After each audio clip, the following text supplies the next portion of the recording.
Joe in Lebanon, you're on with Matt and Jim. How are you? Hi, guys. Hi, how you doing? Very good, thanks. I live in a country where I probably could be killed if I was found out that I was talking to a show like this. Well, let's hope not. I hope not. I'm a 50-50 atheist. I don't know what that means. I was, well, 50-50 means I've been, I studied in a theological seminary for half a decade, and I'm at a crossroads, and I don't know where I'm going from now. So declaring myself on the other side would mean if I told anyone, I would probably be shunned by the society, and probably I don't know what would happen. Well, I wouldn't do it then. This is the kind of society. I know, I understand. It's a kind of society where you simply cannot say who you are and what you believe, what you don't believe, because you could be physically hurt if you do that. Anyway, I have just very quickly two questions. One of them is constructive criticism for one of your presenters, Dan Baker. And the thing is with Dan Baker is I've been watching the show for maybe 2 years now.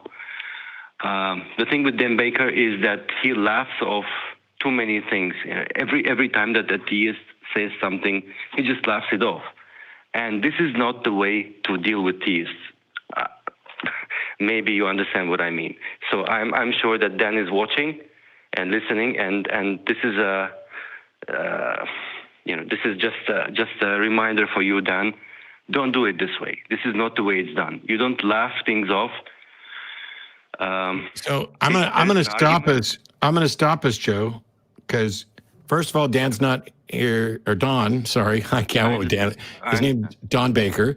Don's not here to defend himself, and Don's no longer a regular co-host on the show. Although we may have him back from time to time. I'd love to, but instead of just calling in to critique someone who used to be on the show, we have? No, that's not what I'm calling. Okay, well then let's get to that part. Yes. So the second part is, that every major religion is probably started by someone who is an eccentric person. So let's say Jesus or Muhammad or Joseph Smith. So every time there is someone who starts a religion by pretending to do things and see things and do things and pretending to be a prophet of sorts. So the question is, for example, in the case of Joseph Smith, for example, we probably know that this was a fraud. If you ask any Christian or any Muslim or any other denomination or any other religion, they would say, yeah, this is a fraud and this is not the way it works, and this is not a prophet, and this is bullshit, and yada yada yada. And that's the way it is. And this is just 150 years ago, and now it's a religion that has 15 million followers or something. Now, every other religion that's out there is started by somebody like this. So my question is, and after this question, you can take other callers and you can go on. But my question is, Saint Paul, quote unquote, is someone who has had Damascus Road experience, and the call dropped. Oh. So all that time talking about Don Baker. Don. And the call screening thing, basically the question was St. Paul honest and accurate? Don't know. I don't either. Yeah, I mean, we'd have to know what the experience was he had, and we can disagree with how he interpreted it. But I don't know that we can disagree that he had it. That's why personal experience is such frustrating evidence. Yep. Is you had an experience. The question is was your interpretation of that experience the correct one? I mean, we have a hard enough time sometimes with that, with just human to human interaction. Right. You may have an experience of, hey, how you doing? I was friendly to this person. Another person went, oh my God, this guy's terrifying. Yeah. You both have the same event, two different experiences.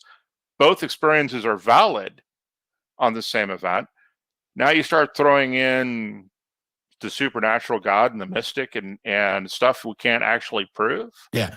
So the question, though, to say, how accurate is this report? Well, you can't know how accurate the report is until you know what the thing that what occurred was. It's like saying, you know, the Bible says that this particular well was 9 feet across. How accurate is that? I don't know. Do we have a well we can measure? If there's nothing, you know, apart from, oh, we find this person truthful. I mean, this is literally the debate that I had on Friday with Jonathan McClatchy, where it was, hey, we find the gospel authors to be truthful on mundane things, so we're going to accept them on these extraordinary things. I'm sorry, but, you know, much like the previous caller who wanted to go with what felt good, just saying, I find this person, you know, truthful, and therefore I'm going to believe then that Jesus rose from the dead. That's not sound epistemology.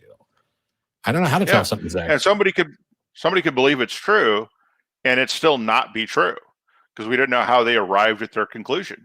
Yep. Because their epistemology could be off, or their understanding of what it could be. So, you know, we have this problem with what is it, qubits? What the heck is a qubit? Nobody knows. We kind of do. Thinks we just don't know how long it is.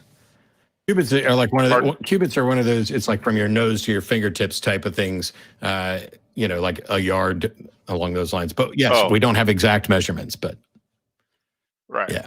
So I don't know how accurate he was. I don't know if he just took a blow to the head. I don't know if he was drunk. I don't know if he was taking some sort of drug. Don't know if he had a psychotic break. Yeah. It's one of those things, you know, for me, I generally assume that someone is doing their best to honestly relay accurately what they experienced. However, that doesn't mean that their description is in fact accurate. If somebody tells me I saw a ghost last night, okay, what do you mean you saw a ghost? What's a ghost look like? How did you determine it was a ghost? I'm fine with accepting they experienced something last night, and that the limitations of language and of their understanding means that the best description they can give is, I saw a ghost last night. But that doesn't tell me what it was. Yeah. And what's funny is that for ghosts and for anything else supernatural, we have no experts. We have people who claim to be experts, but they cannot demonstrate any expertise. No clergy person has an expertise in anything supernatural.